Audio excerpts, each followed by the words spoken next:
بسم اللہ الرحمن الرحیم۔ السلام علیکم پیارے دوستو، پیش خدمت ہے عمران سیریز کا نیا منفرد ایکشن، سسپینس اور ایڈونچر سے بھرپور ناول ون آئی۔ تو چلیے دوستو ناول شروع کرتے ہیں، لیکن اس سے پہلے آپ سب دوستوں سے گزارش ہے کہ اردو صفحہ چینل کو لازمی سے سبسکرائب کر دیں اور بیل کو ضرور پریس کر دیں۔ ٹائیگر کی آنکھ ایک جھٹکے سے کھلی۔ وہ ایک کرسی پر بندھا تھا۔ حالانکہ صبح وہ فجر کی نماز اور قرآن کی تلاوت کے بعد مخصوص ذہنی ورزش کر کے سویا تھا، لیکن اب آنکھ کھلنے پر اپنے آپ کو بندھا پایا۔ ٹائیگر سمجھ گیا کہ اس کو کسی گیس کی مدد سے بے ہوش کیا گیا تھا، لیکن اپنی مخصوص ورزشوں کی وجہ سے وقت سے پہلے ہی ہوش میں آ گیا تھا۔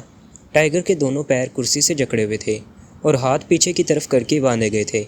ٹائیگر نے اپنے پاؤں پر زور ڈال کر کرسی سمیت اٹھنا چاہا، مگر کرسی مضبوطی کے ساتھ زمین میں دھسی ہوئی تھی۔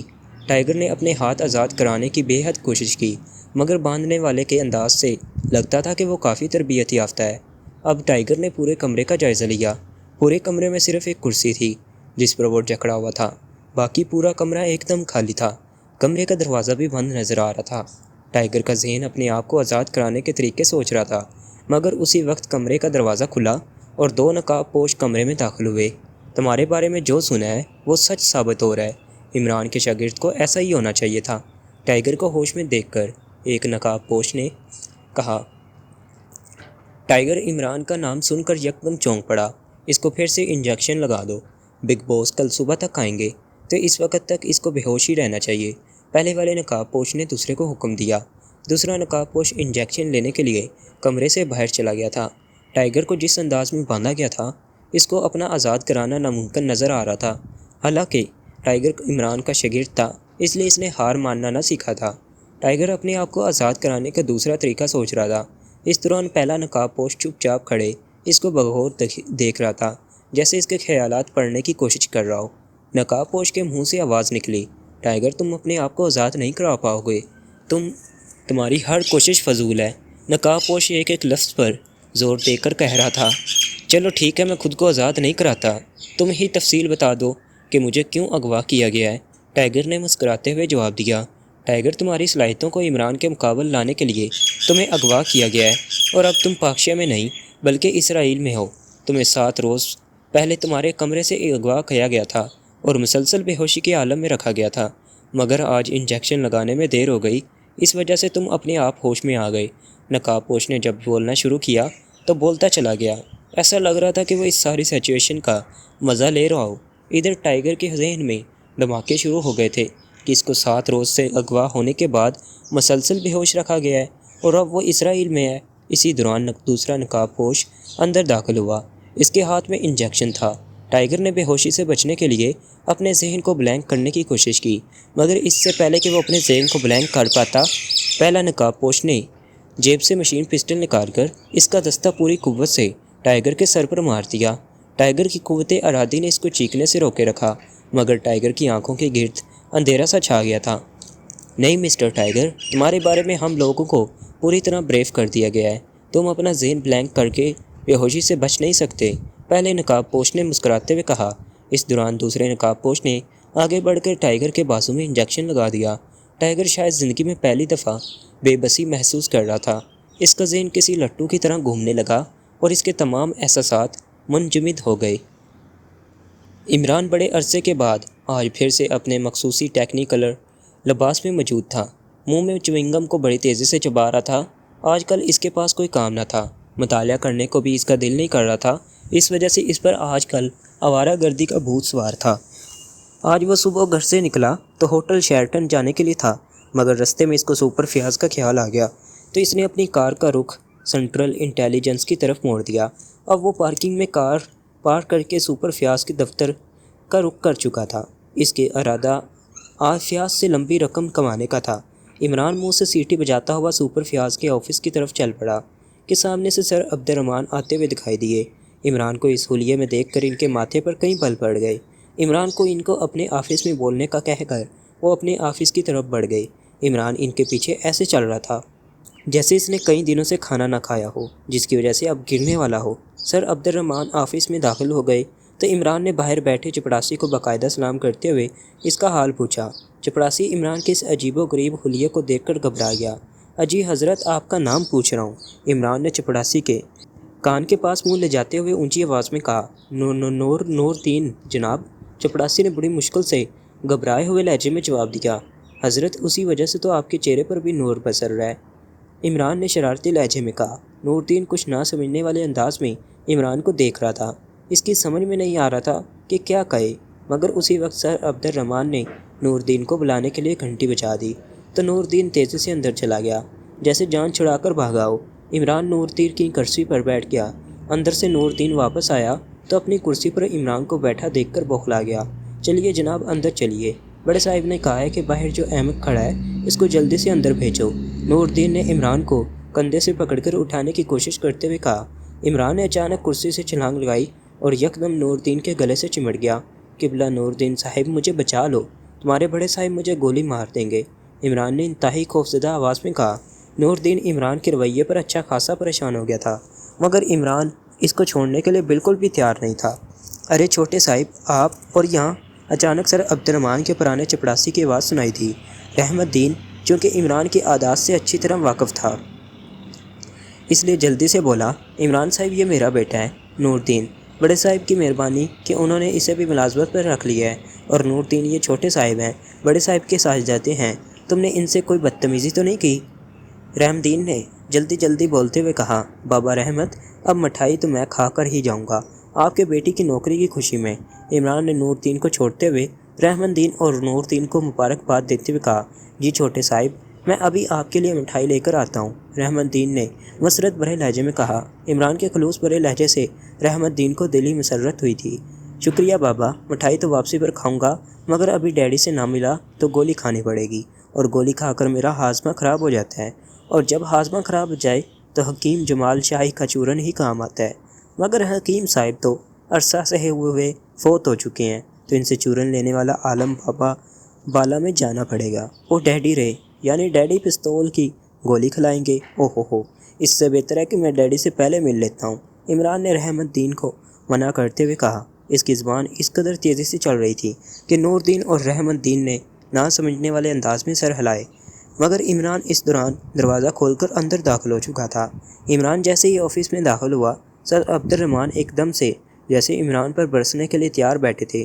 نالائق، احمق، تمہیں اپنے باپ کی عزت اور وقار کا ذرہ برابر بھی کوئی خیال ہے؟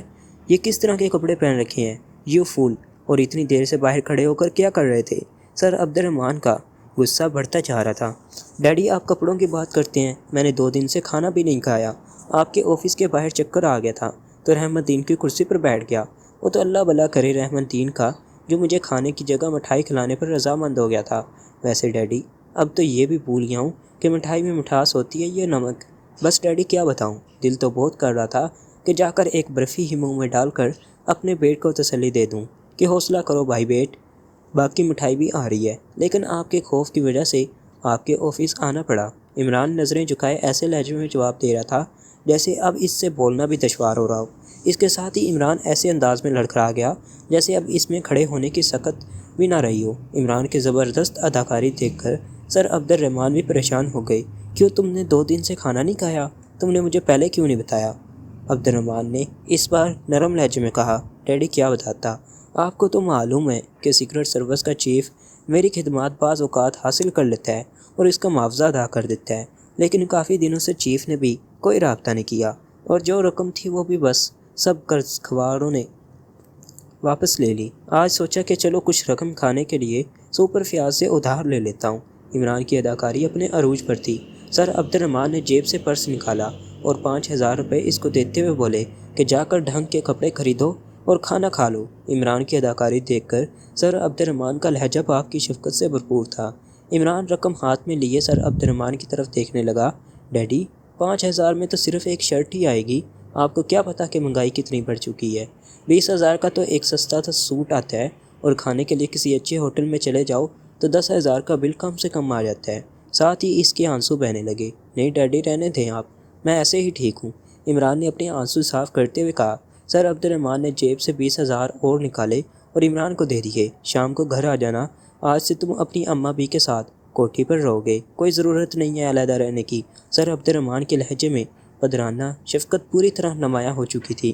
عمران نے سعادت مندی سے اسبات میں سر ہلایا اور چپ چاپ پیسے پکڑ کر جیب میں ڈال دیے، کیونکہ وہ جانتا تھا اب اس نے مزید اداکاری جاری رکھی تو جو رقم ملی ہے وہ بھی واپس کرنی پڑ جائے گی۔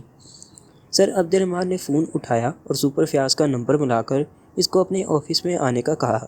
کچھ دیر کے بعد سپر فیاض بھیگی بلی بنا آفس میں داخل ہوا۔ سر عبد الرحمن نے اس کو بیٹھنے کا اشارہ کیا۔ ویسے سپر فیاض عمران کو سر عبد الرحمن کے آفس میں دیکھ کر چونک گیا تھا۔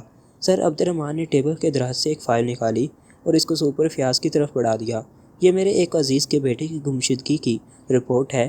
اس کو آج شام تک ڈھونڈ کر مجرموں کو سلاخوں کے پیچھے بند کرنا تمہاری ذمہ داری ہے، سر عبد الرحمن نے خشک لہجے میں کہا۔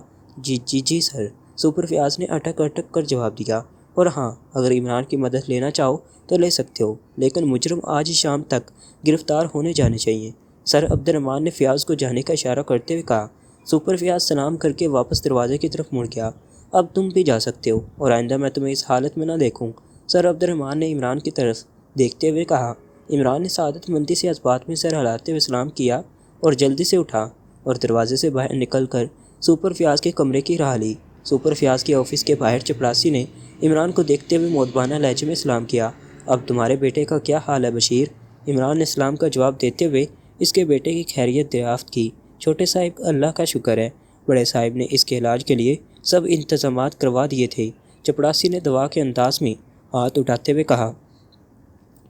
عمران نے اس کے کندھے کو تھپکی دی اور سپر فیاض کے آفس میں داخل ہو گیا۔ سپر فیاض فائل کھولے ایسے گھور رہا تھا جیسے فائل سے مجرم برآمد ہو جائیں گے۔ نصیب دشمناں، سپر فیاض تمہاری طبیعت تو ٹھیک ہے، ایسے فائل کو دیکھ رہے ہو جیسے مس ورلڈ کی تصویر ہو، عمران نے مسکراتے ہوئے کہا۔ سپر فیاض نے اپنے نام کی مٹی پلیز سن کر بھی اس وقت عمران کی بات کو نظر انداز کر دیا۔ پلیز عمران، اپنے ڈیڈی کو سمجھاؤ، شام تک ان مجرموں کو کیسے گرفتار کروں؟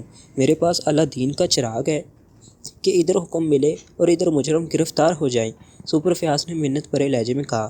ارے تم حکم کرو تو 1 گھنٹے میں مجرم تمہارے سامنے ہاتھ باندھے کھڑے آئیں گے، عمران نے سپر فیاض کو پوری طرح بھانس پر چڑھاتے ہوئے کہا۔ سپر فیاض کی آنکھوں میں ایک دم چمک آ گئی۔ اگر ایسا ہو گیا تو آج رات کا کھانا میری طرف سے ہوگا، سپر فیاض نے حاتم تائی بنتے ہوئے کہا۔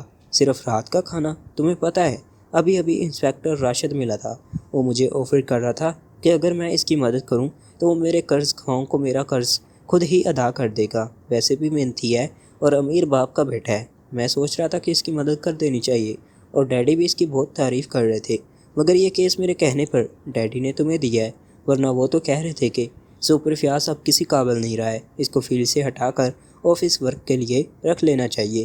وہ تو میں نے ڈیڈی کو کہا کہ سپر فیاض بہت ہوشیار ہے، آج ہی مجرموں کو گرفتار کر لے گا، اور تم جانتے نہیں کہ مجھے پہلے سے پتہ ہے کہ مجرم کہاں ہے۔ میں نے سوچا چلو اس طرح میرے یار کی شہرت بڑھ جائے گی، اور تم ہو کہ صرف ایک کھانے پر ٹرکا رہے ہو۔ عمران کی زبان میرٹ کی کینچی کی طرح چلنے لگی۔ تم میرے دوست ہو کر انسپکٹر راشد کی مدد کرو گے؟ میں اس سے پہلے تمہیں گولی مار کر خودکشی کر لوں گا۔ بولو تم نے کیسا سوچا کہ تم انسپکٹر راشد کی مدد کرو گے اور وہ تمہارا قرضہ ادا کرے گا؟ سپر فیاض نے غصے سے کہا۔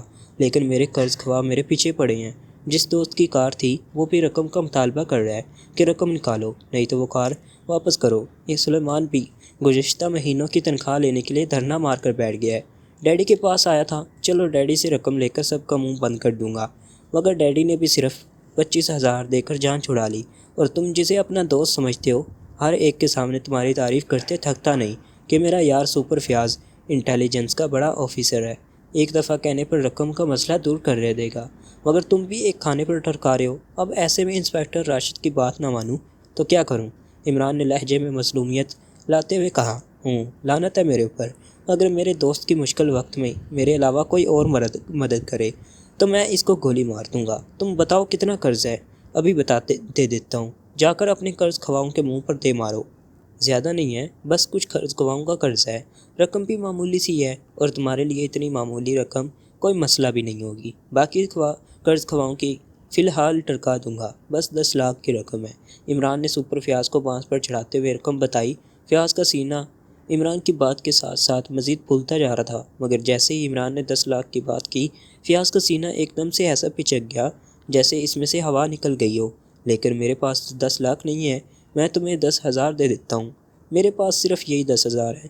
آج کل میں صرف تنخواہ پر گزارا کر رہا ہوں۔ سپر فیاض نے عمران کو یقین دلاتے ہوئے کہا، چلو ٹھیک ہے، اب کیا کیا جا سکتا ہے؟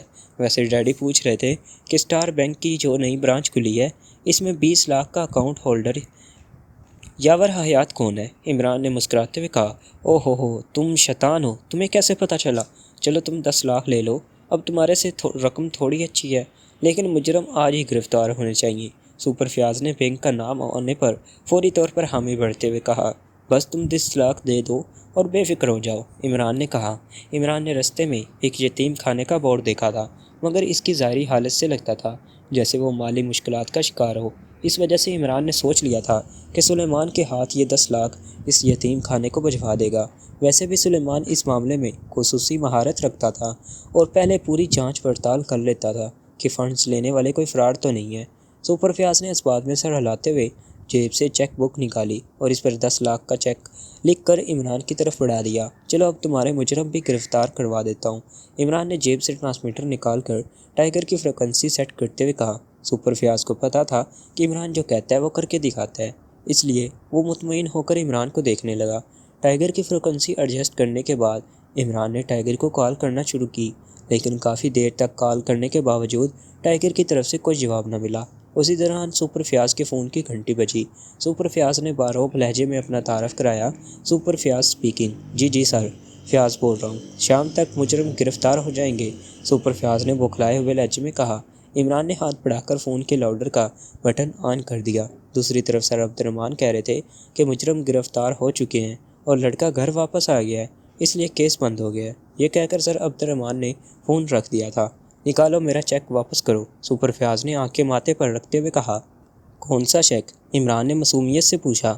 میرا چیک سیدھی طرح واپس کر دو، نہیں تو میں تمہیں گولی مار دوں گا، فیاض چلایا۔ چلو تم گولی مار دو، بعد میں ڈیڈی خود ہی تفتیش کر لیں گے کہ تم نے گولی کیوں ماری ہے، اور اب ڈیڈی اتنے سمجھدار تو ہیں کہ گولی مارنے کا اصل مقصد سمجھ جائیں۔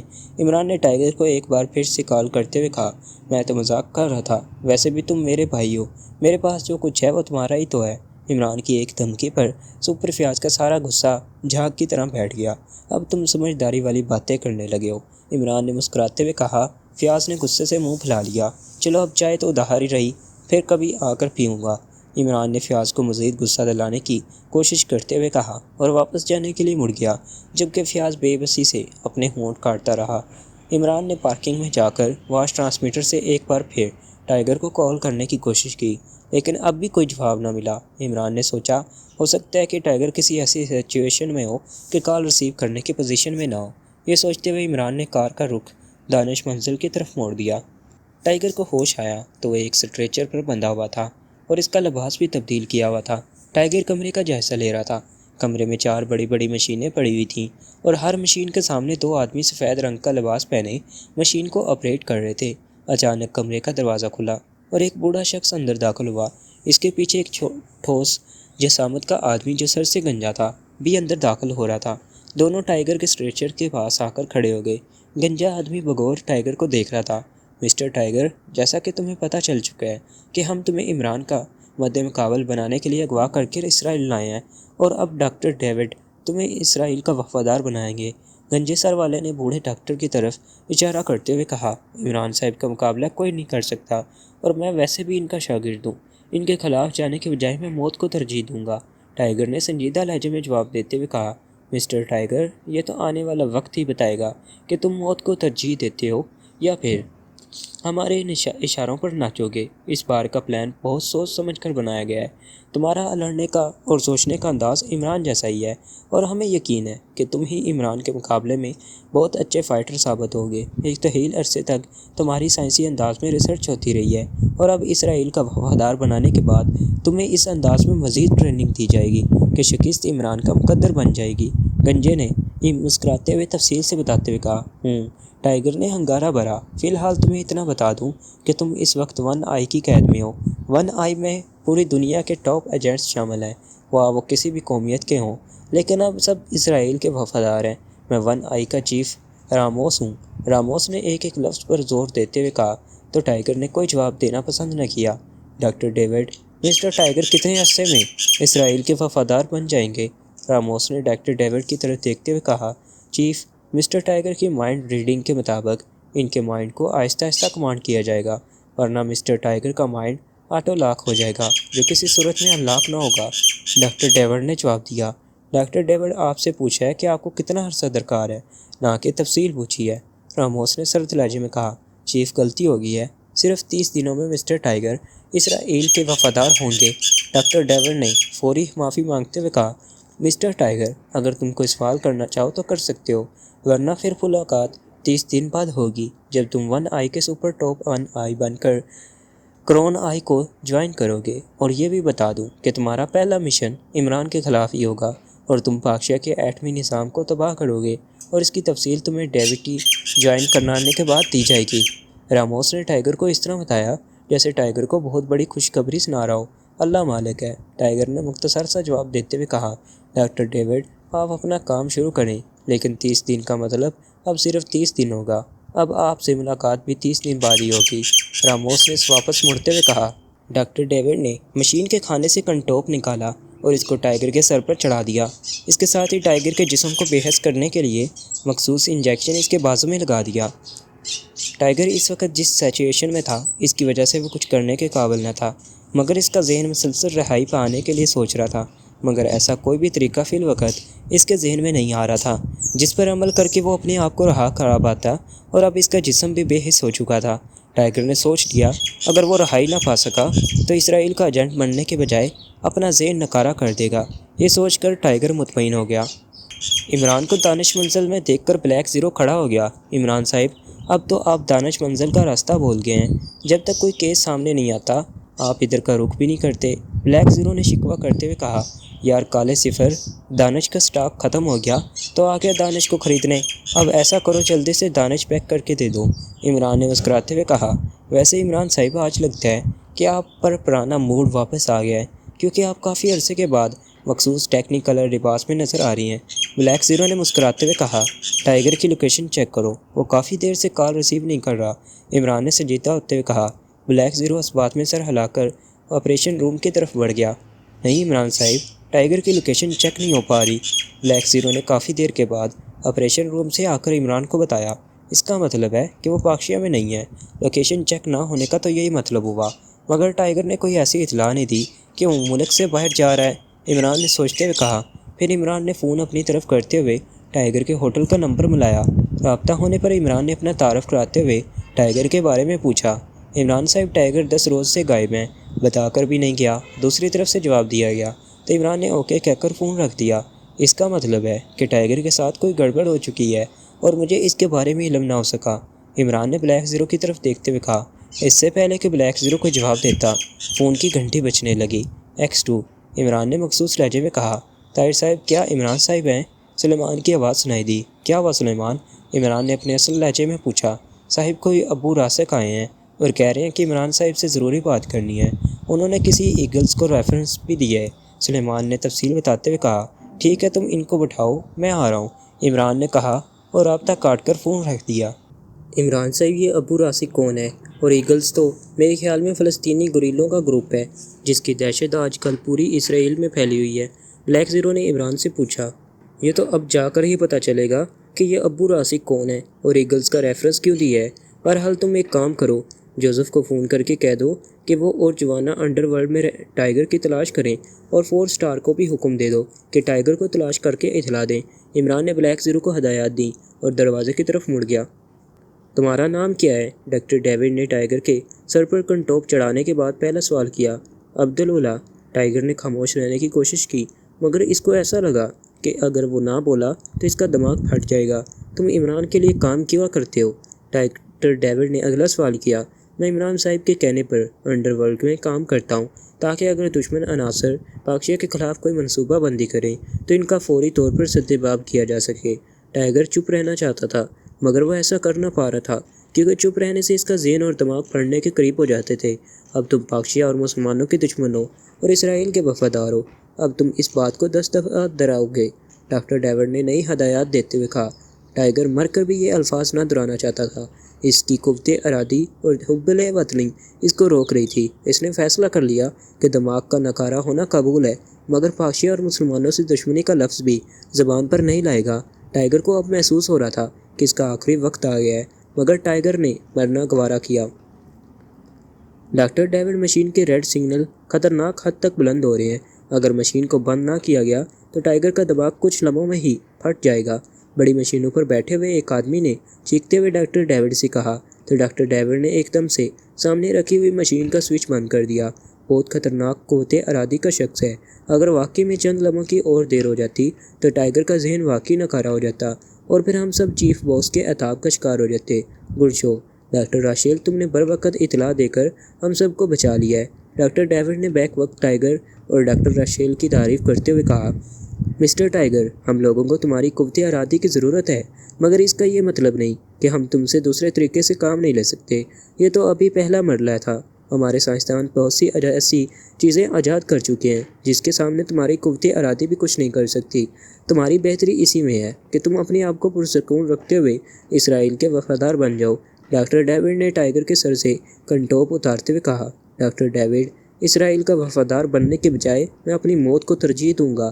ٹائیگر نے سرد لہجے میں کہا، وہ تو آنے والا وقت ہی بتائے گا کہ تم موت پسند کرو گے یا اسرائیل کے وفادار بنو گے۔ بہت جلد تمہیں اندازہ ہو جائے گا کہ تمہارا ذہن تمہارے قابو میں نہیں رہے گا۔ ڈاکٹر ڈیوڈ نے مسکراتے ہوئے کہا، ڈاکٹر راشیل، ٹائیگر کو گہری نیند کا انجیکشن لگا دو۔ اب اس کے ساتھ جو عمل ہوگا وہ اس کی بے ہوشی کے دوران ہوگا تاکہ مسٹر ٹائیگر اپنی قوت ارادی کو استعمال میں نہ لا سکیں۔ ڈاکٹر ڈیوڈ نے ہدایات دیتے ہوئے کہا۔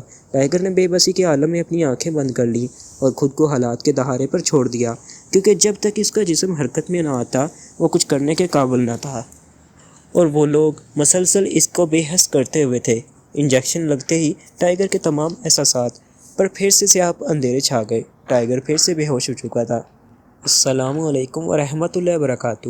عمران نے اپنے فلیٹ کے ڈرائنگ روم میں داخل ہو کر سامنے صوفے پر بیٹھے ایک ادھیڑ عمر آدمی کو سلام کیا تھا کہ وہ شخص سلام کا جواب دیتے ہوئے تیزی سے عمران کی طرف بڑھا۔ بچاؤ بچاؤ، میرے پاس رقم نہیں ہے، وہ کم بخت سلیمان ادھار کرتا ہے اور میرا نام لگا دیتا ہے۔ عمران نے اپنے دونوں ہاتھ سامنے کر کے چلاتے ہوئے کہا، سوری عمران صاحب، میں تو آپ کے گلے لگ کر اپنے آپ کو خوش قسمت لوگوں کی فہرست میں لانا چاہتا تھا۔ ادھیڑ عمر آدمی نے یک لگت رک کر شرمندہ مگر جذباتی لہجے میں کہا، اچھا آپ ابو راسک ہیں، میں سمجھا تھا کہ کوئی قرض خواہ میرا گلا دبوچنے آ گیا ہے۔ عمران نے مصاحبے کے لیے ہاتھ بڑھاتے ہوئے کہا، عمران صاحب، آپ کی جو قدر ہم فلسطینیوں کے دلوں میں ہے اس کی وجہ سے میں تھوڑا جذباتی ہو گیا تھا۔ ویسے بھی آپ کو جانتا ہوں، کچھ سال پہلے جب آپ فلسطین آئے تھے اس وقت میں فلسطینیوں کی ایک تنظیم ہوک کا ممبر تھا، مگر اب وہ تنظیم ایگلز میں شامل ہو چکی ہے اور اب میں ایگلز کے چیف کا نائب ہوں اور انہی کے کہنے پر آپ سے ملاقات کا شرف حاصل کر کے آیا ہوں۔ میں بہت خفیہ انداز میں پاکشیہ پہنچا ہوں۔ ایگلز کو اسرائیل کی پاکشیہ کے خلاف ایک بھیانک سازش کا پتہ چل چکا ہے جس کی وجہ سے میں آپ سے ملنے آیا ہوں۔ ابو راسک نے مسلسل بولتے ہوئے کہا، ابو راسک صاحب، آپ کی تنظیم کے سربراہ ابھی تک حارث بن خالد ہی ہیں؟ عمران نے پوچھا۔ اسی دوران سلیمان چائے کی ٹرالی لے کر آ گیا، پھر چائے اور دوسرے لوازمات ٹیبل پر رکھ کر واپس چلا گیا۔ جی عمران صاحب، اور چیف نے ہی مجھے یہ ڈسک آپ تک پہنچانے کے لیے پاکشیہ بھیجا ہے۔ ابو راسک نے اپنے منہ میں ہاتھ ڈال کر دانتوں میں بنے ایک چھوٹے سے سوراخ سے ایک چھوٹی سی ڈسک نکال کر عمران کو دیتے ہوئے کہا، کیا آپ کو معلوم ہے کہ اس میں کیا معلومات درج ہیں؟ عمران نے ڈسک کو غور سے دیکھتے ہوئے کہا، نہیں عمران صاحب، چیف نے صرف یہی بتایا تھا کہ اس میں پاکشیہ کے خلاف نہایت خطرناک منصوبہ ہے اور مجھے یہ ڈسک ہر حالت میں آپ کو دینی ہے، چاہے اس کے لیے مجھے اپنی جان ہی کیوں نہ دینی پڑے، اور اللہ کا شکر ادا کرتا ہوں کہ میں نے اپنی ذمہ داری پوری کر دی، اس لیے اب مجھے اجازت دیں، کیونکہ زیادہ دیر میرے غیر حاضری مخالفین کو شک میں مبتلا کر سکتی ہے۔ ابو راسک نے کھڑے ہوتے ہوئے کہا، ٹھیک ہے ابو راسک، آپ اپنے چیف کا میری طرف سے شکریہ ادا کرنا۔ عمران نے سنجیدہ انداز میں ابو راسک سے الوداعی مصافحہ کرتے ہوئے کہا۔ عمران نے ابو راسک کے جانے کے بعد چند لمحات سوچا اور اس کے بعد اس نے فلیٹ میں مائکرو فلم دیکھنے کے بجائے دانش منزل کا رخ کرنا بہتر سمجھا۔ کچھ دیر میں عمران ایک بار پھر سے دانش منزل کے آپریشن روم میں داخل ہوا۔ بلیک زیرو، تم ایک کپ چائے بنا دو، تب تک میں اس مائکرو ڈسک کو خود دیکھ لوں۔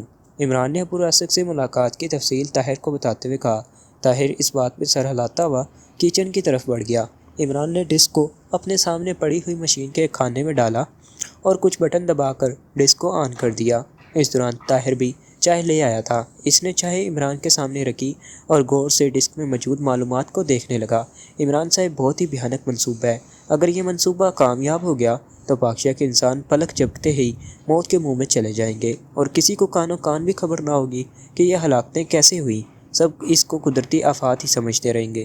طاہر نے ڈسک دیکھنے کے بعد چھرچری لیتے ہوئے کہا، اتنا بھیانک منصوبہ دیکھ کر اس کا ذہن معاف ہو گیا تھا۔ یہ یہودی اس قدر خوفناک منصوبہ بنائیں گے اس بارے میں سوچ بھی نہیں سکتا تھا، مگر اللہ کی مدد سے ان یہودیوں کو سبق سکھانے کے لیے ابھی علی عمران زندہ ہے، اور جب تک میں زندہ ہوں اپنی زندگی میں تو یہودیوں کو مسلمانوں کے اس قدر خوفناک قتل عام کی اجازت نہیں دے سکتا۔ اس منصوبے سے منسلک ہر اس شخص کو مرنا ہوگا جس نے اس انسانیت سوز منصوبے میں ذرا سا بھی حصہ لیا ہوگا۔ اور اس بار نہ صرف یہودیوں کے منصوبہ ساز، سائنسدان اور لیبارٹریاں تباہ ہوں گی، بلکہ اس بار یہودیوں کو اپنے ہر اس بڑے پروجیکٹ سے بھی ہاتھ دھونا پڑے گا جس پر ان کی معیشت کا انحصار ہوگا۔ اس قدر بھیانک منصوبہ سوچنے کی سزا اب پورے اسرائیل کو بھگتنی پڑے گی۔ عمران کا لہجہ دمہ بدمہ سرد سے سرد ہوتا جا رہا تھا۔ اس کی آنکھیں شدید غصے سے سرخ ہو گئی تھیں۔ عمران کا لہجہ اور انداز دیکھ کر طاہر کو بھی اپنے جسم پر کپ کپی سی طاری ہوتے ہوئے محسوس ہوئی، اس لیے وہ بے اختیار سہم سا گیا۔ عمران صاحب، اس ڈسک کو دیکھنے کے بعد میرے ذہن میں کچھ سوالات آ رہے ہیں، طاہر نے ڈرتے ہوئے کہا۔ پوچھو، عمران نے مختصر سا جواب دیا۔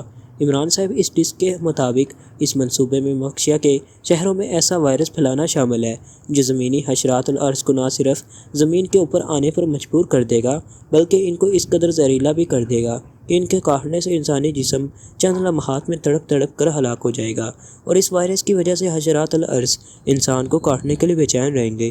مگر عمران صاحب، شہر میں عموماً کیڑے مکوڑے نظر نہیں آتے، اس سے تو خطرہ زیادہ تر پاکشا کے گاؤں اور قصبات میں ہوگا، تو شہروں میں تو اس کا مطلب ہے کہ یہ وائرس کام نہیں کر پائے گا، کیونکہ ویسے بھی شہروں میں تو پکی سڑکیں اور گھروں کا رواج ہے، طاہر نے مسلسل بولتے ہوئے کہا۔ طاہر، تمہیں کتنی دفعہ کہا ہے کہ صرف سامنے کی بات دیکھ کر نتیجے پر چھلانگ نہ لگا دیا کرو۔ چوینٹیاں ابھی حشرات الارض میں آتی ہیں اور ہر جگہ پائی جاتی ہیں۔ ویسے بھی حشرات الارض کو زمین سے نکلنے کے لیے لمبے چوڑے سوراخوں کی ضرورت نہیں ہوتی، ان کے لیے معمولی سے معمولی سوراخ بھی بہت ہوتی ہیں، اور جب وائرس کے زیر اثر ان کو انسانی جسمات کو کاٹنے کی طلب محسوس ہوگی تو لاکھوں اور کروڑوں کی تعداد میں زمین سے باہر نکل آئیں گے، اور ان کو روکنے کا کوئی طریقہ بھی نہیں ہوگا۔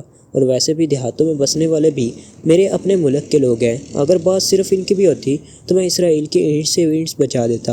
اور کچھ ایسے حشرات الارض بھی ہوتے ہیں جو زمینی نباتات کو اگانے میں مدد دیتے ہیں، اور اگر وہ حشرات الارض زمین سے باہر آ گئے تو وہ زمین بھی بنجر ہو جائے گی، کسی درخت وغیرہ کا نام و نشان بھی نہیں رہے گا، اور ہمارا ملک زرعی ملک ہے، تو خود سوچ لو کہ پاکشا کا کیا حال ہوگا اگر ان یہودیوں کا منصوبہ کامیاب ہو گیا تو۔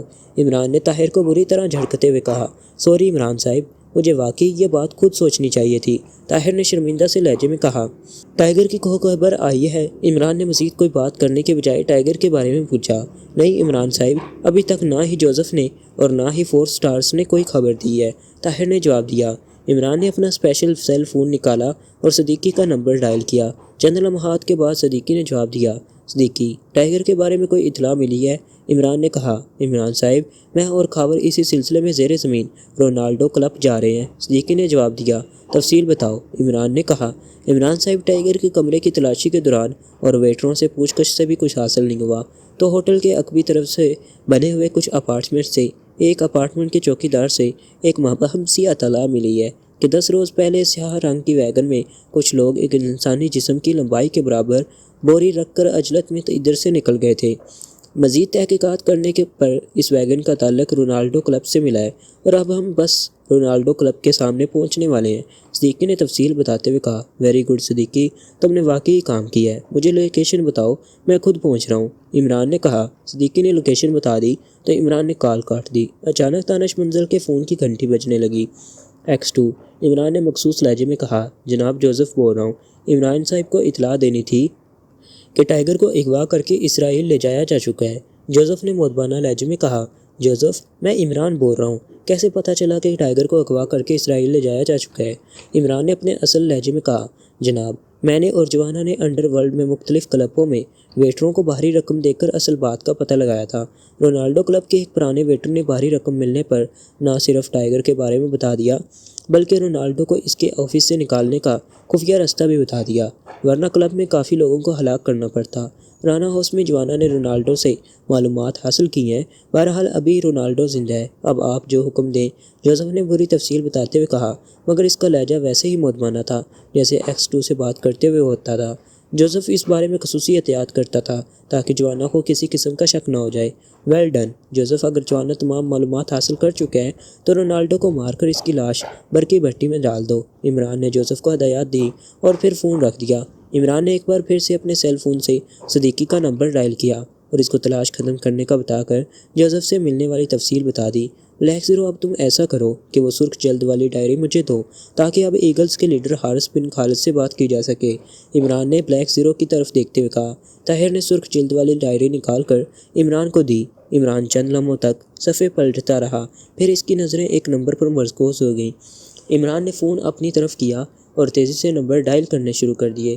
Morning restaurant. رابطہ ہونے پر دوسری طرف سے آواز سنائی دی۔ کیا آپ کے ہیڈ شیف کا نام مارننگ ہے؟ عمران نے مسکراتے ہوئے کہا، جی نہیں، ان کا نام تو راسٹر ہے، دوسری طرف سے نرم لہجے میں کہا گیا۔ عمران نے کہا، ٹھیک ہے جناب، آپ رکھ لیں یہ نام، ہمیں کوئی فرق نہیں پڑتا، چاہے آپ دن کے 7 گھنٹے صبح 5 سے لے کر 10 بجے تک اس نام کی 2 دفعہ تکرار کریں یا 1 دفعہ کریں یا بے شک نہ کریں، ہمیں اس سے کوئی مطلب نہیں۔ دوسری طرف بولنے والے نے اس بار مسکراتے ہوئے مشورہ دیتے ہوئے کہا اور اس کے ساتھ ہی رابطہ کاٹ دیا۔ یہ کیا عمران صاحب، میری تو سمجھ میں کچھ نہیں آیا، اس ساری گفتگو کا کیا مطلب ہوگا؟ بلیک زیرو نے الجھے ہوئے لہجے میں عمران سے مخاطب ہوتے ہوئے کہا، اگر اس طرح کی باتیں ایکس 2 کی سمجھ میں آنے لگیں تو مجھے تو جو چھوٹا سا چیک ملتا ہے اس سے بھی محروم ہونا پڑے گا۔ عمران نے مسکراتے ہوئے کہا، پھر بھی عمران صاحب پتہ تو چلے اس سارے چکر کا کیا مطلب ہوگا؟ طاہر نے اصرار کرتے ہوئے کہا، اسرائیل سے بچنے کے لیے ایگلز کے ساتھ کچھ کوڈ طے ہیں، مجھے ہارس کا نمبر چاہیے تھا اور کوڈ ورڈز میں اس کا نمبر مجھے مل چکا ہے، اور اگر یہ کال ٹیپ بھی ہو گئی تو کسی کو شک بھی نہیں ہوگا۔ عمران نے تفصیل بتاتے ہوئے کہا، او عمران صاحب، اب میں سمجھ گیا کہ بات کے آخر میں جو ہندسے بتائے گئے تھے وہ دراصل فون نمبرز تھا۔ طاہر نے کہا، بہت جلدی سمجھ گئے ہو، بس اسی طرح ترقی کرتے رہو تو بہت جلد ایکس 1 بھی بن جاؤ گے۔ ویسے یہ کوڈ میں نے ہی ایگلز کو بنا کر دیے تھے، اب کام آ گئے ہیں۔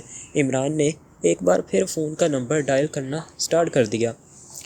حارث۔ رابطہ ہونے پر ایک مختصر سی مگر سخت آواز سنائی دی، اتنی کنجوسی اچھی نہیں ہوتی کہ بندہ اپنا نام بھی پورا نہ بتائے، بھائی تم تو کنجوسی کا عالمی ریکارڈ کو قائم کرنے کی کوشش میں لگی ہو۔ عمران نے مسلسل بولتے ہوئے کہا، کون بول رہا ہے؟ حارث نے حیرت بھرے لہجے میں کہا، اچھا، یعنی کنجوسی اتنی بڑھ چکی ہے کہ دماغ سے بھی کام لینا بند کر دیا ہے، مگر اتنی کنجوسی کر کے کیا ملے گا؟ عمران نے مسکراتے ہوئے کہا، اوہ میرے خیال میں آپ عمران صاحب ہیں، سوری عمران صاحب، آپ کی آواز فوری طور پر پہچان نہیں پایا۔ حارث نے فوراً ہی معذرت کرتے ہوئے کہا، حارث، تمہاری اطلاع مل چکی ہے اور اس کے بارے میں ایکس 2 اور میری طرف سے شکریہ قبول کرو۔ تم نے پاکشیا کی طرف بڑھنے والے اس خطرناک منصوبے سے آگاہ کر کے مسلمان ہونے کا فرض ادا کر دیا ہے۔ عمران نے اس بار سنجیدہ ہوتے ہوئے کہا، نہیں عمران صاحب، اس میں شکریہ کی کیا بات ہے؟ آپ کی اور پاکشیا کی عزت تو ہم فلسطینیوں کے دلوں میں جس طرح محفوظ ہے وہ ہم لوگ الفاظ میں بیان نہیں کر سکتے، خصوصاً آپ کی سلامتی کے لیے تو فلسطین کا بچہ دن رات دعا کرتا ہے۔ حارث نے انتہائی پرخلوص لہجے میں کہا، ارے میں تو اللہ کا حقیر، فقیر اور پرتقصیر قسم کا بندہ ہوں، بہرحال مجھے کچھ معلومات چاہیے، اگر تم حاصل کر سکو تو بتا دو۔ عمران نے کہا، جی عمران صاحب، آپ پوچھئے، میں انشاءاللہ معلومات حاصل کر لوں گا۔ حارث نے جواب دیا، اس پروجیکٹ کا نام کیا رکھا گیا ہے اور اس کی تکمیل کے لیے کتنا وقت ملے گا، یعنی حشرات الارض کے پروجیکٹ پر؟ عمران نے پوچھا۔ عمران صاحب، آپ مجھے 1 گھنٹے بعد پھر سے کال کر لیں، اس وقت تک میں یہ معلومات حاصل کر لوں گا، حارث نے پر اعتماد لہجے میں کہا۔ تو عمران نے اوکے کہہ کر فون رکھ دیا۔ عمران نے ایک بار پھر سے فون کے نمبر تیزی سے ڈائل کرتے ہوئے طاہر کو دنیا کا نقشہ لانے کا کہا۔ کارپوریشن۔ رابطہ ہونے پر ایک نسوانی آواز سنائی دی، پرنس آف ڈمپ بول رہا ہوں، آپ کے مینیجر رالف سے رابطہ کروا دیں۔ عمران نے کہا، ٹھیک ہے جناب، بات کریں، دوسری طرف سے کہا گیا اور اس کے ساتھ ہی لائن کو ٹرانسفر کر دیا گیا۔ ہیلو۔ چند لمحوں بعد ایک کرخت سی آواز سنائی دی، ابھی تک تمہارے دودھ کے دانت ٹوٹے نہیں ہیں جو اب تک اتنی کرخت آواز میں بول رہے ہو؟ عمران نے مسکراتے ہوئے کہا، کیا مطلب؟ کون بول رہا ہے؟ اوہ ایسی بات تو صرف ایک ہی آدمی کر سکتا ہے۔ اوہ تو کیا تم پرنس بول رہے ہو؟ کیا زمانہ آ گیا ہے، اب پرنس خود بولنے لگ پڑے ہیں، رالف نے کہکا لگاتے ہوئے کہا، جیسے اس کو عمران کے فون کرنے سے دلی خوشی محسوس ہو رہی ہو۔ اب کیا کریں، جب وولف رولف بن جائے تو پرنس کو تو پھر خود بولنا پڑے گا۔ عمران نے بھی مسکراتے ہوئے کہا، جی پرنس حکم فرمائیں۔ رالف نے پوچھا، ون آئی کے بارے میں مکمل معلومات چاہیے۔ عمران نے کہا، پرنس آپ کو ایک نمبر دیتا ہوں، آپ اس پر فون کریں۔ رالف نے ایک نمبر بتایا اور فون رکھ دیا۔ عمران نے ریسیور رکھ کر وہ نمبر جلدی سے ڈائل کیا، پھر رابطہ ہونے پر دوسری طرف سے رالف کی آواز سنائی دی، یس عمران صاحب، اب حکم فرمائیں۔ یہ لائن بالکل محفوظ ہے، ون آئی کے بارے میں آپ کو صرف میں ہی معلومات فراہم کر سکتا ہوں۔ اگر آپ کی جگہ کوئی اور ہوتا تو معذرت کر لی جاتی، مگر آپ پوچھ سکتے ہیں جو پوچھنا چاہتے ہیں۔ رالف نے کہا، تمہارا شکریہ رالف، مجھے بس اتنا معلوم کرنا ہے کہ ون آئی کب قائم ہوئی اور اس کے بنیادی کام کیا ہے، اور اس کے چیف کا پتہ چل جائے تو بہتر ہوگا۔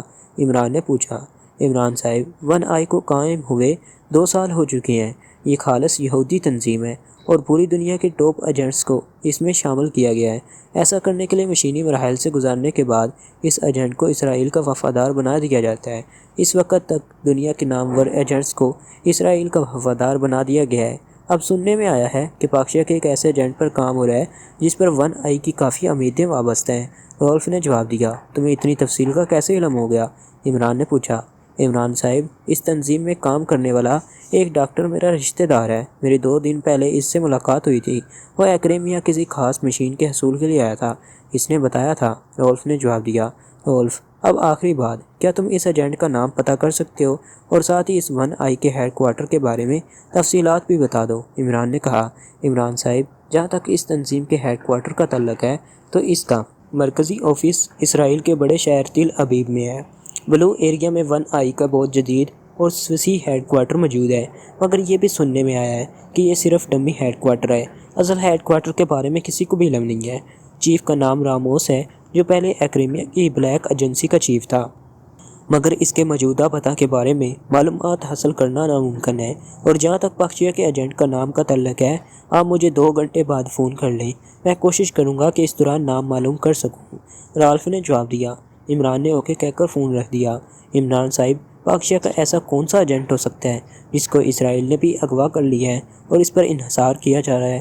بلیک زیرو نے پوچھا، جہاں تک میرا خیال ہے ٹائیگر اس وقت ون آئی کی قائد میں ہے۔ عمران نے سوچتے ہوئے کہا، آپ کا خیال ہو سکتا ہے کہ درست ہو، کیونکہ ٹائیگر واقعی کارکردگی کے عالم میں کافی آگے جا رہا ہے۔ بلیک زیرو نے بھی عمران کی بات سے متفق ہوتے ہوئے کہا، 1 گھنٹے سے کچھ اوپر وقت ہو گیا، حارث کو فون کر لینا چاہیے۔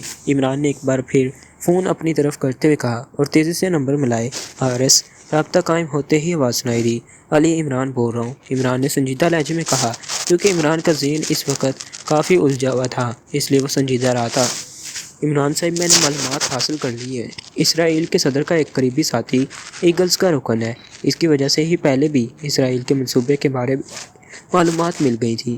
بہرحال اس پروجیکٹ کا نام ارتھ زون رکھا گیا ہے، مگر اس لیبارٹری کی لوکیشن چیک نہیں ہو سکی، مگر لیبارٹری کا نام بھی ارتھ زون ہی ہے، اور ویروس کا نام ارتھ وائرس رکھا گیا ہے، اور اس کی تکمیل میں حتمی طور پر 3 ہفتے کا مزید وقت درکار ہے۔ چھوٹے پیمانے پر یہ وائرس تباہ کن نتائج دے رہا ہے۔ اب اسرائیلی سائنسدان بڑے پیمانے پر اس کے تجربات کر رہے ہیں۔ حارث نے تفصیل بتاتے ہوئے کہا، ٹھیک ہے حارث، تمہارا بہت شکریہ، اب میں جانوں اور اسرائیل جانے، اس بار میں نے فیصلہ کیا ہے کہ اسرائیل کو بھاری نقصان پہنچایا جائے گا۔ عمران نے سرد لہجے میں کہا، عمران صاحب، آپ جب اسرائیل آئیں تو ہمیں بھی خدمت کرنے کا موقع ضرور دیں، آپ کی سرپرستی میں کام کرنا ہم فلسطینیوں کے لیے فخر کا باعث ہے۔ حارث نے منت بھرے لہجے میں کہا، انشاءاللہ، دیکھتے ہیں کہ کیا ہوتا ہے، بہرحال امید پر دنیا قائم ہے۔ تم مجھے اپنا رابطہ نمبر دے دو تاکہ اگر ضرورت محسوس ہوئی تو تم سے فوری رابطہ ہو سکے۔ عمران نے کہا۔ حارث نے اپنا رابطہ نمبر بتا دیا تو عمران نے سلام کر کے فون رکھ دیا۔ عمران نے گھڑی دیکھی اور ایک بار پھر فون کو قریب کر کے نمبر ملانے لگا۔ ہیلو، رالف کی حسب عادت کرخت آواز سنائی دی، علی عمران بول رہا ہوں۔ عمران نے کہا، عمران صاحب، پاکشیا کے ایجنٹ کا نام ٹائیگر ہے، ون آئی ابھی تک اس پر قابو نہیں پا سکی کیونکہ ٹائیگر کی قوت ارادی بہت مضبوط ہے۔ ون آئی بہت سے طریقے آزما چکے ہیں مگر ان کو ابھی تک کامیابی نہیں ہوئی، مگر پھر بھی وہ لوگ پر امید ہیں کہ آئندہ کچھ دنوں میں ٹائیگر ان کا ٹاپ 1 آئی ایجنٹ بن جائے گا۔ رالف نے تفصیل بتاتے ہوئے کہا، رالف، کیا یہ پتہ چل سکتا ہے کہ ٹائیگر کو کس جگہ قید کیا ہوا ہے؟ عمران نے پوچھا۔ عمران صاحب، مجھے پہلے سے معلوم تھا کہ آپ اس بارے میں ضرور پوچھیں گے، اس لیے میں نے معلومات حاصل کر لی ہیں۔ ٹائیگر کو 1 آئی کے ہیڈ کوارٹر میں ہی رکھا گیا ہے، رولف نے جواب دیا۔ رولف، تم نے واقعی ہی کم وقت میں بہت قیمتی معلومات مہیا کی ہیں۔ اب اپنا بینک اکاؤنٹ بتا دو تاکہ تمہاری رقم میں مزید اضافہ کیا جا سکے، عمران نے کہا۔ عمران صاحب، کبھی کبھار تو آپ کی خدمت کا موقع ملتا ہے اور آپ رقم کی بات کر کے شرمندہ کر دیتے ہیں۔ بس آپ کو آپ کی من چاہی معلومات مل گئیں، میرے لیے یہی بہت بڑا معاوضہ ہے۔ بس کبھی کبھار یاد کر لیا کریں، آپ سے بات کر کے دل کو سکون مل جاتا ہے، رالف نے خلوص بھرے لہجے میں کہا۔ ارے رالف، تمہارے خلوص کا شکریہ، بہت جلد پھر ملاقات ہوگی، عمران نے کہہ کر فون رکھ دیا۔ عمران صاحب، ارتھ وائرس کی تیاری میں بہت کم وقت بچا ہے، بلیک زیرو نے خوفزدہ انداز میں کہا، تو عمران نے اس بات میں سر ہلا دیا۔ اس کی پیشانی پر شکنوں کا جال سا بن گیا تھا۔ یار کالے صفر، فون کر کے میرے کانوں میں اب فون کی گھنٹیاں بجنے کی آوازیں سنائی دے رہی ہیں۔ تم بھی اب سلیمان کی طرح کنجوس ہو گئے ہو، اتنی دیر میں صرف ایک پیالی چائے بلائی ہے، عمران نے کچھ دیر خاموش رہنے کے بعد آنکھیں گھماتے ہوئے کہا۔ بلیک زیرو مسکراتا ہوا چائے لینے کے لیے کچن میں چلا گیا۔ عمران نے دنیا کا نقشہ نکالا اور اسرائیل میں داخلی رستوں اور ٹارگٹ کو پوائنٹ آؤٹ کرنے لگا۔ کافی مغز ماری کرنے کے بعد عمران نے اسرائیل میں داخل ہونے کا ایک محفوظ رستہ ڈھونڈ لیا ہے۔ اب عمران کے چہرے پر مسکراہٹ رقصاں تھی۔ اتنی دیر میں بلیک زیرو بھی چائے لے کر آ گیا۔ بلیک زیرو، جولیا کو فون کر کے عمران کو ارجنٹ میٹنگ کو کال دے دو اور تم خود بھی تیار رہو، عمران نے کہا۔ او عمران صاحب، آپ کا شکریہ کہ آپ نے بھی مجھے موقع دیا ہے۔ بلیک زیرو کا چہرہ اپنی شمولیت کا سن کر کھل اٹھا تھا۔ تم اپنے ساتھیوں کو نکال کر بلا لاؤ، میں فلیٹ جا رہا ہوں۔ ہماری غیر موجودگی میں سلیمان X2 کا رول بخوبی کر سکتا ہے اور ضرورت پڑنے پر ٹیم کے باقی ممبران جوانا اور جوزف سے بھی کام لے سکتے ہیں، عمران نے اٹھتے ہوئے کہا۔ ایک بڑے ہال میں اسرائیل کی GP5 کا کرنل ڈیوڈ، ملٹری انٹیلیجنس کا کرنل جوزف اور ریڈ آرمی کا کرنل انتھونی بیٹھے تھے۔ کرنل ڈیوڈ حسب عادت سینہ پھلائے اکڑے ہوئے انداز میں بیٹھا تھا۔ اس نے ابھی تک باقی دونوں کرنلوں سے بات نہیں کی تھی، جبکہ کرنل جوزف اور کرنل انتھونی آپس میں اس ایمرجنسی کال پر ڈسکشن کر رہے تھے۔ اچانک کمرے کا دروازہ کھلا اور اسرائیل کا صدر اور وزیر اعظم اندر داخل ہوا۔ سب کرنل احتراماً کھڑے ہو گئے، پھر صدر نے بیٹھتے ہوئے باقی سب کو بھی بیٹھنے کا اشارہ کیا۔ آپ سب کو یقیناً اس ایمرجنسی میٹنگ کے بارے میں حیرت ہو رہی ہوگی۔ آپ تینوں کا کچھ دیر اور انتظار کرنا پڑے گا۔ جیسے ہی 1 آئی کے چیف راموس تشریف لائیں گے، باضابطہ میٹنگ شروع کی جائے گی۔ فی الوقت کے لیے یہ بتا دوں کہ یہ میٹنگ پاکشا سیکرٹ سروس کے اسرائیلی لیبارٹری پر ممکنہ حملے کے بارے میں ہے، صدر نے بریفنگ کرتے ہوئے کہا۔ اس کے بعد صدر نے ایک ایک فائل سب کی طرف بڑھا دی، جس میں گزشتہ سالوں میں اسرائیل میں پاکشا سیکرٹ سروس کے حملوں کی تفصیل موجود تھی۔ حال میں موجود تینوں کرنل اور وزیر اعظم فائل پڑھنے میں مصروف ہو گئے، جبکہ صدر نے ایک اور فائل نکالی اور اس کے مطالعے میں مصروف ہو گئے۔ سب فائلوں کو پڑھنے میں مگن تھے کہ ایک بار پھر ہال کا دروازہ کھلا اور اس بار 1 آئی کا چیف راموس اندر داخل ہوا۔ اندر داخل ہونے کے بعد اس نے صدر اور وزیر اعظم کو ہیلو کہا اور پھر ایک خالی کرسی پر بیٹھ گیا۔ میٹنگ کی کارروائی شروع کرتے ہیں۔ کرنل انتھونی، آپ بتائیے کہ کیا رپورٹ ملی ہے؟ صدر نے ریڈ آرمی کے چیف کرنل انتھونی کی طرف دیکھتے ہوئے اشارہ کیا۔ سر، آج صبح ایک مشکوک کال ہمارے ٹرانسمیٹر پر کیچ ہوئی ہے کہ ارتھ زون نامی کسی لیبارٹری کو تباہ کرنے کے لیے پاکشا سیکرٹ سروس اسرائیل پہنچ رہی ہے۔ اس کال کے ملنے کے بعد ہم لوگوں نے کال کا مرکز چیک کیا، مگر ہمارے پہنچنے تک مجرم فرار ہو چکے تھے۔ ان کا اڈہ خالی تھا اور باوجود سخت تلاش کے کوئی بھی مشکوک آدمی ٹریس نہیں ہو سکا، مگر پاکشا سیکرٹ سروس والی اطلاع بہت اہم تھی، اس لیے ہم نے براہ راست جناب صدر کو کال کر کے ساری صورتحال بتا دی، کرنل انتھونی نے تفصیل بتاتے ہوئے کہا۔ پاکشا سیکرٹ سروس کا نام سن کر میٹنگ ہال میں موجود سب لوگ اچھل پڑے تھے، جبکہ صدر کے چہرے پر تشویش کا تاثرات اور گہرے ہو چکے تھے۔ ارتھ زون نامی لیبارٹری کا میرے سوا صرف چند افراد کو معلوم ہے۔ اس میں بننے والی ایجاد اس قدر اہم ہے کہ اگر وہ مکمل ہو گئی تو پاکشا کو دنیا کے نقشے سے ختم کیا جا سکتا ہے، اور اب یہ ایجاد اپنے آخری مراحل میں ہے۔ آخری معلومات تک صرف 3 ہفتوں کا کام باقی رہ گیا ہے۔ ارتھ زون کے عملی انچارج 1 آئی کے چیف راموس، اس لیبارٹری کو اپنے سائے سے بھی چھپا کر رکھا گیا تھا، مگر جس طرح اس کے وجود کی خبر پاکشا سیکرٹ سروس کو ہو چکی ہے تو ہو سکتا ہے انہوں نے اس کا محل وقوع بھی تلاش کر لیا ہو، کیونکہ ان لوگوں سے کوئی بعید نہیں۔ ان سے جو چیز جتنی چھپائی جائے اس کے بارے میں، اتنی ہی جلدی ان کو معلومات حاصل ہو جاتی ہیں۔ اس لیے میں اس بار اس بحث میں نہیں پڑھنا چاہتا کہ ان کو کیسے خبر ہوئی ہے، بلکہ میں چاہتا ہوں کہ اگر اس بار پاکشا سیکرٹ سروس اسرائیل آئے تو موت ان کا شکار کرے، اور اگر اس بار ایسا نہ ہوا تو میں آپ کو یقین دلاتا ہوں آپ سب عہدیداروں کو غداری کے جرم میں گولی مار دی جائے گی، اور یہ میرا حتمی فیصلہ ہے، اس میں کوئی بھی تبدیلی نہیں ہو سکتی۔ اس لیے اب آپ سب آپس میں مشورہ کر لیں کہ پاکستان سیکرٹ سروس کو کیسے ٹریس کرنا ہے، اور کامیابی کی صورت میں آپ سب کو اسرائیل کا سب سے بڑا اعزاز دیا جائے گا۔ صدر نے سرد لہجے میں بات کرتے ہوئے کہا، جناب، اس بار پاکستان سیکرٹ سروس کا شکار ون آئی کھیلے گی، اور باقی تنظیمیں صرف ٹریس کرنے کا کام کریں گی، اور ٹریس ہونے پر وہ اطلاع ون آئی کو دیں گے، اور ایسا کرنے کا میں حکم دے رہا ہوں کیونکہ صدر اور وزیر اعظم کے بعد ون آئی کا چیف ہی سب سے با اختیار ہے، اور اس بار کسی ایجنسی نے دوسرے پر برتری لے جانے کی کوشش کی تو پوری ایجنسی کو ہی ختم کر دیا جائے گا۔ کیونکہ پاکستان سیکرٹ سروس کی فائلیں پڑھ کر میں اس نتیجے پر پہنچا ہوں کہ ہماری ایجنسیاں ان کو پکڑ تو لیتی ہیں، مگر کریڈٹ کے چکر میں ایجنسیاں ایک دوسرے پر حملہ کرتی ہیں، تو پاکستان سیکرٹ سروس اس صورتحال کا فائدہ اٹھا کر فرار ہونے میں کامیاب ہو جاتے ہیں۔ اس لیے جس ایجنسی نے بھی اس بار کوئی ایسی حرکت کرنے کی کوشش کی تو پوری ایجنسی کا ہی کورٹ مارشل کر دیا جائے گا۔ چیف راموس نے بڑے غصے میں بولتے ہوئے کہا، جناب صدر، چیف راموس کا تجزیہ بالکل درست ہے، اور میں بھی چیف راموس کی تائید کرتا ہوں۔ وزیر اعظم نے چیف راموس کی بات کو سراہتے ہوئے کہا، تو ٹھیک ہے، فیصلہ ہو گیا۔ ون آئی اس بار سارے مشن کی آپریشن ہیڈ کوارٹر ہے، اور راموس جو بھی فیصلہ کریں گے وہ سب کو قبول ہوگا۔ صدر نے بیک وقت کرنل ڈیوڈ اور کرنل انتھونی کی طرف دیکھتے ہوئے کہا، کرنل ڈیوڈ، آپ GP5 کو سرحدوں پر بھیج دیں تاکہ پاکستان سیکرٹ سروس کو اس بار اسرائیل میں داخلے سے روکا جائے، اور کرنل انتھونی اور کرنل جوزف، آپ دونوں اپنی اپنی سروسز کو شہری علاقوں اور انڈر گراؤنڈ میں پھیلا دیں تاکہ اگر پاکستان سیکرٹ سروس کسی طرح اسرائیل میں داخل ہونے میں کامیاب ہو بھی جاتی ہے تو ظاہر ہے وہ اسلحے وغیرہ کے لیے کسی انڈر گراؤنڈ تنظیم یا کسی فلسطینی تنظیم سے رابطہ کریں گے۔ اس لیے آپ انڈر گراؤنڈ کی کڑی نگرانی کریں، اور جو بھی ٹریس کرنے میں کامیاب ہو جائے تو وہ خود کوئی کارروائی کرنے سے گریز کرے، اور بر وقت اطلاع ون آئی کے ہیڈ کوارٹر میں دی جائے، اور اگر کسی بھی وجہ سے آپ تینوں نے میری ہدایات پر عمل نہ کیا تو نتیجہ اس سروس کی موت کا شکل میں سامنے آئے گا۔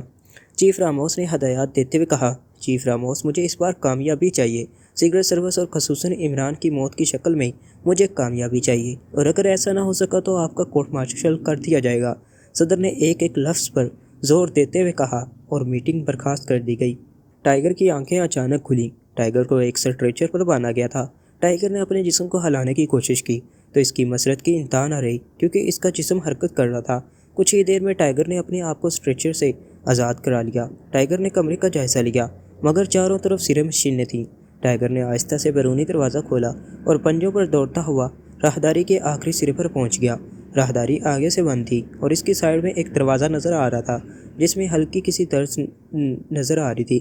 ٹائیگر نے دروازے کے ساتھ کان لگا کر اندر انسانوں کی موجودگی کا پتہ لگانے کی کوشش کی۔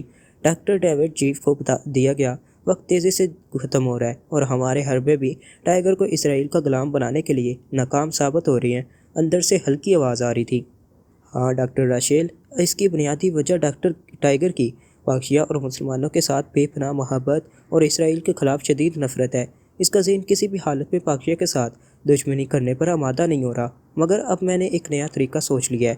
3 دنوں میں ٹائیگر ون آئی کا ٹاپ ایجنٹ بن جائے گا۔ مگر آج کیپٹن رسل بتا رہا تھا کہ پاکستان سیکرٹ سروس ون آئی کی جدید لیبارٹری تباہ کرنے کے لیے آ رہے ہیں۔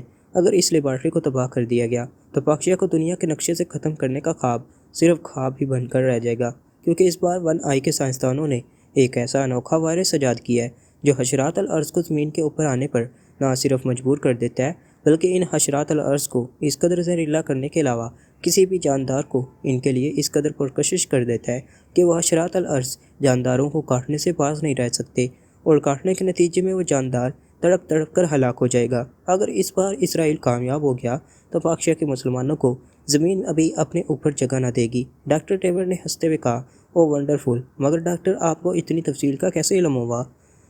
ڈاکٹر رشیل نے کہا، تمہیں تو میرے بیٹے کیپٹن رسل کے بارے میں معلوم ہی ہے۔ کل رات کو وہ ملنے کے لیے آیا تھا تو بتا رہا تھا، کیونکہ آج کل اس کی ڈیوٹی اسی لیبارٹری میں ہے۔ ڈاکٹر ڈیوڈ نے جواب دیا۔ ٹائیگر کا دماغ اتنا بھیانک منصوبہ سن کر سکتے میں آ گیا۔